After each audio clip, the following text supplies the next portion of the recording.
Bonjour, bonjour, bonjour, bonjour. J'espère que vous allez bien. De mon côté, ça va. Tout va bien par la grâce de Dieu.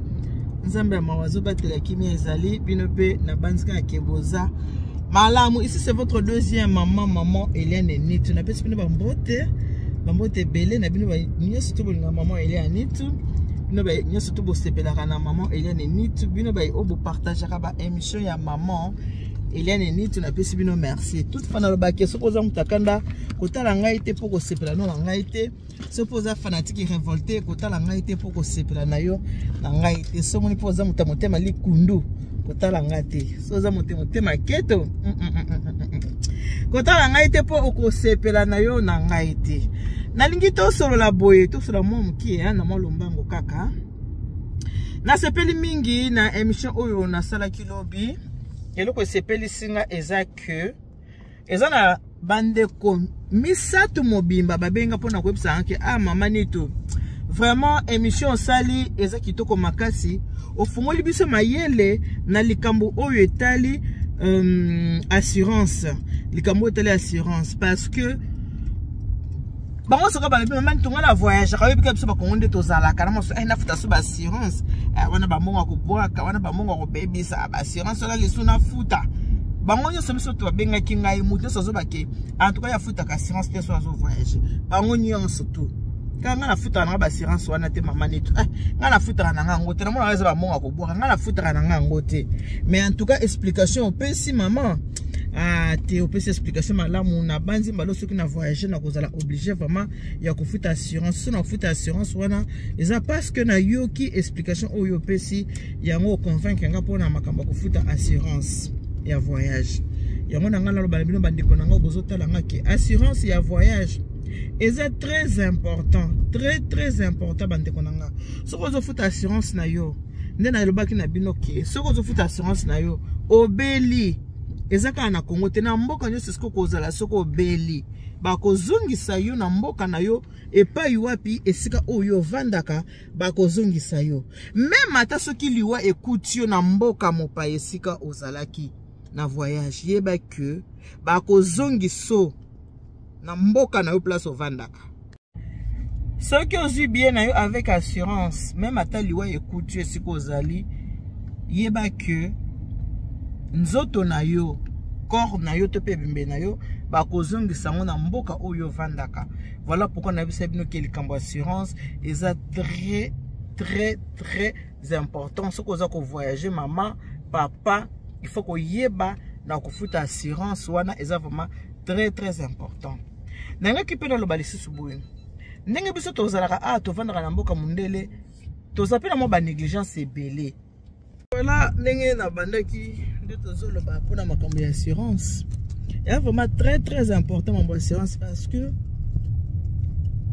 ezana batu mususu babengingai musu ebisinga comme assurance oyo biso ba parents tozana ba négligence ebele makambo mususu tolinga totikela bana mambo ba assurance totikela bana makambo kokunda toza mboka mundele to meka ko vivre ndenge mundele ala kisibiso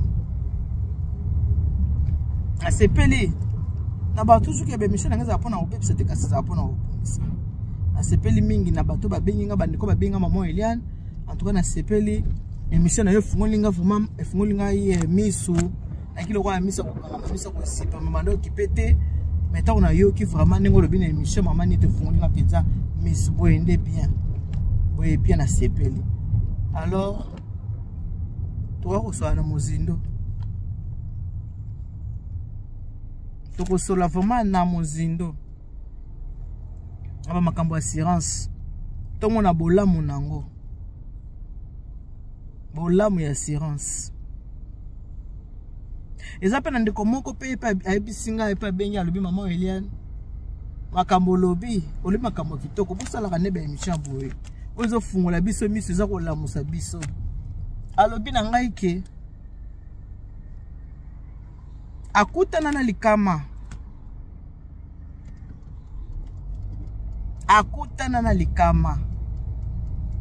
mais azala ko obligé ya ko futa lisusu mbongo po ba pese place na avion azonga. Il fallait qu'il futa so mbongo. Oh so kwazaki na assurance na ye. Anga ko futa mbongo te. Banga bazongisa ye. Po azana assurance. Tozana na ba négligence. Makambo o faut te négliger te ngote négligaka. Iza malamu te bandeko. Petite négligence. La santé n'a pas de prix, hein. Santé ça n'a prix. Mutu soko milingi, olinga makambo na nyonso ezala bien. Soko milinga, olinga makambo na nyonso ezala malamu. Et voilà. On s'attend à kosolola na kwa kosolola suna bino. Bien. Makambo ba assurance soki otukuta na video oyo. Amba no liboso na sama mo ile anitu na saka ba émission ndenge na utu sele ndenge na sele émission boye na saka ba vlog na nga na saka émission culinaire na service traiteur la Providence soko lingo balisa po biso déjà ba nkola na biso si babala to comment balisa nde bana lingo balisa mwana ko hésiter te benga maman ile anitu numéro na nga téléphone eza ko défiler wana ata soza na France te benga ngai numéro wana on fait ça numéro ya WhatsApp. Donc c'est là en fait na yoko sepela. Et ça na ba mariage témoin na YouTube. So bet ka traiter la Providence. Il y a une à longanzala pour mon ba mariage témoin. Ba mariage témoin, ba mariage maman Eliane to ça sali pona ba tous. Et au sepel ça yo. Voilà l'autre sukina noana. On se dit à tout à l'heure.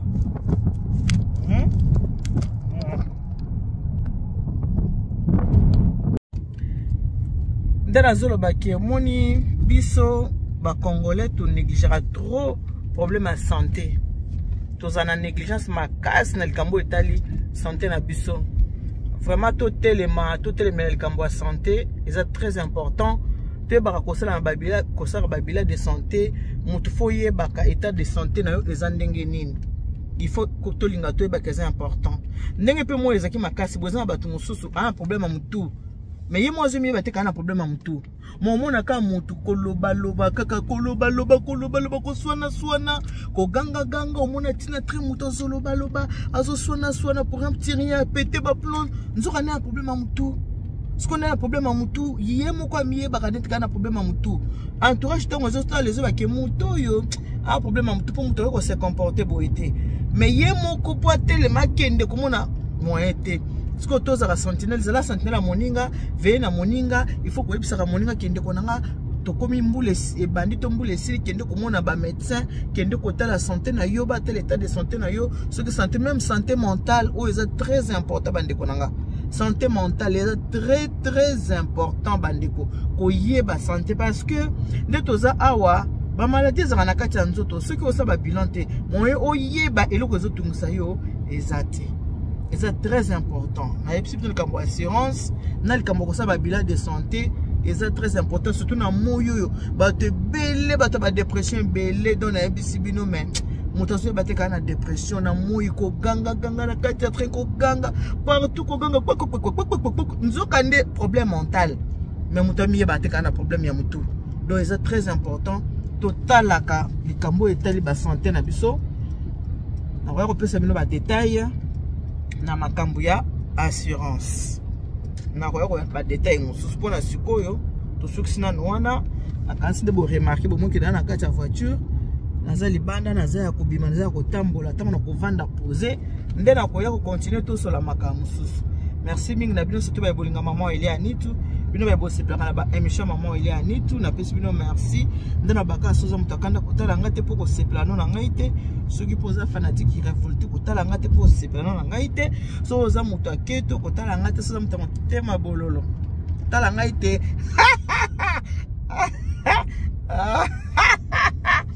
monde osiliki poza mutu ya kanda tout à l'heure.